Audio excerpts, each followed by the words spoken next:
আমরা দেখছি এসআইআর পর্ব শেষ হয়েও হইল না শেষ, একটা দড়ি টানাটানি চলছে, টাগ অফ ওয়ার। লড়াইটা চলছে, একদিকে নির্বাচন কমিশন, অন্যদিকে এই রাজ্যের সরকারি দল, এই রাজ্যের প্রশাসন। এখন মূল লড়াইটা একদিকে নির্বাচন কমিশন এবং অন্যদিকে তৃণমূল কংগ্রেস, এরকমই আমাদের অ্যাপারেন্টলি মনে হলেও লড়াইটা কিন্তু চলছে একদল আইএএস এর সঙ্গে আর একদল আইএএস এর, মানে যারা অনেক বেশি অনুগত তৃণমূল কংগ্রেস এবং তৃণমূল কংগ্রেসের সরকারের প্রতি, তারা এদিকে রয়েছেন। আর যাদের আনুগত্য সে অর্থে নির্বাচন কমিশনের দিকে, বা একটু যদি ঘুরিয়ে বলা যায় যাদের আনুগত্য এই রাজ্যের সরকার এবং সরকারি দলের প্রতি ফুল প্রুফ নয়, সেরকমই একদল কিন্তু রয়েছেন উল্টো দিকে। এখন এই যদি আইএএসদের অবস্থা হয়, যারা সরকারের, ভারত সরকার বা পশ্চিমবঙ্গ সরকারের হওয়ার কথা, তারা কোনো বিশেষ দিকের বিশেষ গোষ্ঠীর হয়ে লড়াই করছেন, মাথা খাটাচ্ছেন, নিজেদের পাওয়ার তারা প্রয়োগ করছেন, এটা কতটা অভিপ্রেত এবং আদৌ এর ফলে দেশের বা রাজ্যের কতটুকু উপকার হবে? দেখুন, তৃণমূল কংগ্রেস রাজ্যসভার সম্ভাব্য প্রার্থীদের নাম প্রকাশ করেছে এবং তার মধ্যে সবথেকে বড় চমক ছিল রাজীব কুমার। কিন্তু চমকই বা বলবো কেন? এই কি প্রথম কোনো আইপিএস অফিসার সরাসরি তৃণমূলের খাতায় নাম লেখাচ্ছেন? এটা মোটেই নতুন নয়, এই প্রবণতাও নতুন নয়, এবং এটা শুধুমাত্র তৃণমূল কংগ্রেসের কোয়ালিটি নয়। এরকম উদাহরণ 100 গন্ডা আছে, অন্য দলেরও আছে, বিজেপির তো আছেই, ছেড়ে দিন, আমি সে বিতর্কে যাচ্ছি না। কিন্তু একটা সময় পর্যন্ত আমরা দেখেছি যে এই জয়েনিংগুলো হতো রিটায়ারমেন্টের পরে। ইনফ্যাক্ট যারা আইএএস অফিসার হন, আইপিএস অফিসার হন, তারা কিন্তু বেস্ট ব্রেনস, এ নিয়ে কোনো সন্দেহ নেই। তাদের মস্তিষ্ক যে কোনো আম জনতার মস্তিষ্কের চেয়ে শক্তিশালী। তারা দেশের ক্ষমতার অন্দরমহল পর্যন্ত কিভাবে কি হয় তার সব খবর রাখেন। তারা দেশের আইন কানুন সম্পর্কে অবহিত। এই মানুষগুলো যদি গিয়ে পার্লামেন্টে বসেন, এতে সরাসরি আপত্তি করার কিন্তু কিছু নেই। কিন্তু মুশকিলটা হচ্ছে তারা কখন কোনো রাজনৈতিক দলের হয়ে পার্লামেন্টে গিয়ে প্রতিনিধিত্ব করছেন। যদি এরকম হয় যে কেউ একজন তার রিটায়ারমেন্টের বেশ কিছু বছর পরে কোনো রাজনৈতিক দলের টিকিটে প্রার্থী হলেন, যে কোনো ধরনের নির্বাচনই হোক, পার্লামেন্টের উচ্চকক্ষ, নিম্নকক্ষ বা আমাদের বিধানসভায়, এবং তিনি গিয়ে বিধানসভা বা সংসদ আলোকিত করলেন, তিনি কোনো বিশেষ দপ্তরের দায়িত্ব পেলেন, নিঃসন্দেহে এটার মধ্যে কোনো ক্ষতি নেই, এতে বরং দেশ উপকৃতই হবে, রাজ্য উপকৃত হবে। কিন্তু যদি দেখা যায় তিনি রিটায়ারমেন্ট করার পরের দিন কোনো রাজনৈতিক দলে যোগ দিলেন, যদি দেখা যায় তিনি ভলেন্টিয়ারি রিটায়ারমেন্ট নিয়ে কোনো রাজনৈতিক দলে যোগ দিলেন, তখন প্রশ্ন ওঠে, যখন তিনি ওই সরকারি পদে ছিলেন, যেটা আমাদের দেশের নিয়ম অনুযায়ী সব থেকে শক্তিশালী পদ, একজন আইএএস তিনি যে পদে চাকরি করেন, তার যা ক্ষমতা, তারাই তো দেশটাকে চালান, কিন্তু তাদের হওয়া উচিত নিরপেক্ষ, কোনো রাজনৈতিক দৃষ্টিভঙ্গির বাইরে থেকে তারা সরকারের হয়ে কাজ করবেন, এটাই অভিপ্রেত। কিন্তু যদি দেখা যায় তিনি আজ রিটায়ার করেছেন, কালকে কোনো দলের হয়ে প্রার্থী হচ্ছেন, বা তিনি রিটায়ারও করেননি, তিনি ভিআরএস নিয়ে নিলেন, ভলেন্টিয়ারি রিটায়ারমেন্ট নিয়ে কোনো রাজনৈতিক দলে প্রার্থী হলেন, তখন এই প্রশ্ন ওঠে যে যখন তিনি তার ওই আইএএস পদে বা আইপিএস পদে ছিলেন, তখন কি আদৌ তিনি সরকারের হয়ে কাজ করেছেন, নাকি যে দল তাকে টিকিট দিল, তাকে পুনর্বাসন দিল, সেই দলের হয়ে? এই বিতর্ক বহু পুরনো। ইনফ্যাক্ট তৃণমূল কংগ্রেসের একজন প্রাক্তন বিধায়ক, প্রাক্তন মন্ত্রী, যিনি একজন ফর্মার আইপিএস অফিসার, রিটায়ারমেন্টের পরে রাজনীতিতে এসেছিলেন এবং তিনি অত্যন্ত সুনাম অর্জন করেছিলেন লালু প্রসাদের বিরুদ্ধে সিবিআই এর জয়েন্ট ডিরেক্টর হিসেবে যখন তিনি তদন্ত করেছিলেন, সেই উপেন বিশ্বাস এই প্রশ্ন তুলেছিলেন যে আমি রিটায়ারমেন্টের বেশ কয়েক বছর পরে এসে রাজনীতিতে যোগ দিয়েছি, তৃণমূল কংগ্রেসে যোগ দিয়েছি, কিন্তু যারা রিটায়ারমেন্টের পরের দিন যোগ দিচ্ছেন বা যারা রিটায়ারমেন্ট না করে, অর্থাৎ ভলেন্টিয়ারি রিটায়ারমেন্ট নিয়ে তারা রাজনীতিতে চলে আসছেন, দলের টিকিট পেয়ে যাচ্ছেন, এই প্রশ্ন ওঠা স্বাভাবিক। তারা যখন ওই পদে ছিলেন, আইএএস বা আইপিএস এর পদে, তারা কি সেই পদের প্রতি সুবিচার করেছেন, নাকি কোনো রাজনৈতিক দলের অনুগত একজন হিসেবে কাজ করেছেন, সেই রাজনৈতিক দলের স্বার্থে তার ক্ষমতা প্রয়োগ করেছেন? রাজীব কুমার আমার হিসেব অনুযায়ী 11তম আইপিএস যিনি তৃণমূল কংগ্রেসের ছাতার তলায় সরাসরি চলে এলেন। তৃণমূল কংগ্রেসের যিনি প্রথম আইপিএস জয়েন করেছিলেন, তিনি কিন্তু যখন জয়েন করেছিলেন তৃণমূল কংগ্রেস তার 1 দশক পরে ক্ষমতায় এসছে। 2000 সালে তৃণমূলে জয়েন করেছিলেন চৌধুরী মোহন জাটুয়া। এই তালিকায় তার নাম সব থেকে আগে আসার কথা, এবং 2001 থেকে 2006 তিনি বিধায়ক ছিলেন, পরবর্তীতে সাংসদ হয়েছিলেন। কিন্তু তারপর অর্থাৎ 2011 নির্বাচনে মমতা বন্দ্যোপাধ্যায়ের যে প্রার্থী তালিকা ছিল সেখানে 5 জন আইপিএস অফিসার ছিলেন, 5 জন। এর মধ্যে ডক্টর উপেন বিশ্বাস ছিলেন, এর মধ্যে এইচ.এ. সফি ছিলেন, রজপাল সিং ছিলেন, সুলতান সিং ছিলেন, অবনী জোয়ারদার ছিলেন। কিন্তু আবার বলছি, তখনও পর্যন্ত সংস্কৃতিটা এই অবস্থা এইরকম ছিল, এরা প্রত্যেকে আইপিএস সার্ভিস থেকে রিটায়ার করার পরে তৃণমূল কংগ্রেসে জয়েন করেছিলেন। বিতর্ক ছিল না আমি বলছি না, বিশেষ করে অবনী জোয়ারদার, যার বিরুদ্ধে মমতার মাথায় লাঠি মারার অভিযোগ, সেই লালু আলাম কেস, সেই অবনী জোয়ারদার যখন তৃণমূলের প্রার্থী হলেন তখন তা নিয়ে বিতর্ক কম হয়নি। এই 5 জন আইপিএস এর মধ্যে সুলতান সিংকে বাদ দিলে বাকিরা সকলে মমতা বন্দ্যোপাধ্যায়ের প্রথম ক্যাবিনেটের মেম্বার হয়েছিলেন। তখন কিন্তু এই প্রশ্ন ওঠেনি যে এরা কেন রাজনীতিতে এলেন। রাজনীতিতে আসতেই পারেন, এদের অনেকেই বেশ কয়েক বছর আগে রাজনীতি থেকে আইপিএস এর চাকরি থেকে অবসর নিয়েছিলেন, এবং তারপরে তারা 2011 মমতা বন্দ্যোপাধ্যায় তো তখন বিরোধী, যখন তিনি 2011 কন্টেস্ট করতে আসছেন বিধানসভা নির্বাচনে, তখন তো ভবিষ্যৎ নির্ধারিত হয়নি যে তিনি পরের 15 বছর রাজ্যের মুখ্যমন্ত্রী থাকবেন। সেই তালিকায় এই 5 জন অফিসার সুযোগ পেলেন, মানে চৌধুরী মোহন জাটুয়াকে ধরলে হিসেব আমি আপনাদের 6 জনের দিয়ে দিলাম।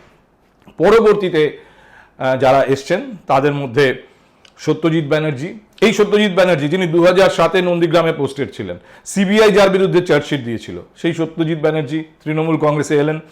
হুমায়ুন কবির, কল্যাণ ব্যানার্জি, একদম শেষের এই তালিকায় প্রসূন ব্যানার্জির নাম করতে হয়। এইখানে দেখুন কিরকমভাবে সংস্কৃতিটা বদলে যাচ্ছে। হুমায়ুন কবির কমিশনার ছিলেন চন্দননগরের, সেখানে তিনি বিজেপির 2-3 জন কর্মীকে ধরলেন যারা ওই গলি মারো সালোকো টাইপের স্লোগান দিয়েছিল, এবং তার বোধহয় কয়েকদিনের মধ্যে, ইনফ্যাক্ট হুমায়ুন কবিরের রিটায়ারমেন্ট মান্থ ছিল, কিন্তু তার রিটায়ারমেন্ট ডেট অবধি তিনি চাকরি করেননি। 1 মাস বা 22 দিন আগে তিনি ভিআরএস নিয়ে নিলেন এবং তৃণমূল কংগ্রেসের প্রার্থী হয়ে গেলেন। একই রকমভাবে প্রসূন, 2006-এর আইপিএস অফিসার প্রসূন, সেই অর্থে যথেষ্ট নবীন এদের তুলনায়, তিনিও কিন্তু চাকরি থেকে অবসর নিয়ে নিলেন, ভিআরএস নিয়ে নিলেন, নিয়ে তৃণমূল কংগ্রেসে এসে জয়েন করলেন। কিন্তু এই যে রাজনীতিতে আসা, এই রাজনীতিতে প্রবেশগুলো নিয়ে বিতর্ক হয়েছে। আমি এটুকু বলতে পারি যে এই তালিকায় বিজেপি একেবারে পিছিয়ে নেই। বিজেপির, আমি ভারতী ঘোষের কথা নয়, আমি পাশে রাখছি,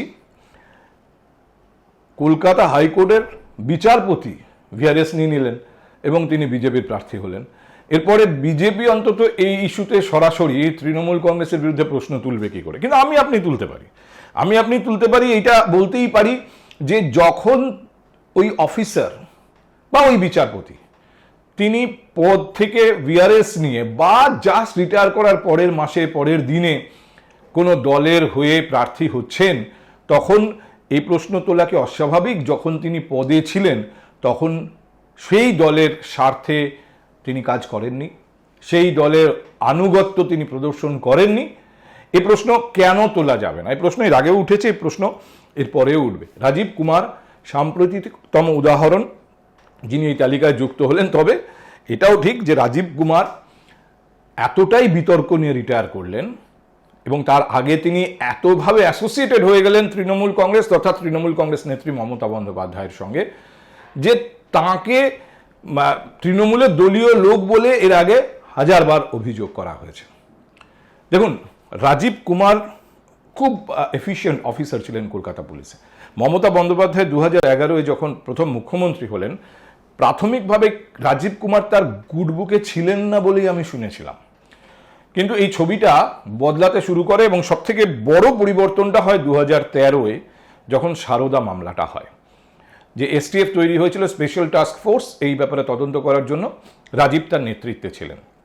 এবং সেই সময় রাজীব কুমার তিনি কিন্তু সুদীপ্ত সেনকে অ্যারেস্ট করেছিলেন, তিনি দেবযানীকে অ্যারেস্ট করেছিলেন। মাসখানেক তিনি এই ঘটনার তদন্ত করেছেন, তারপরেই সুপ্রিম কোর্ট অর্ডার করে পুরো মামলা চলে যায় সিবিআই এর হাতে।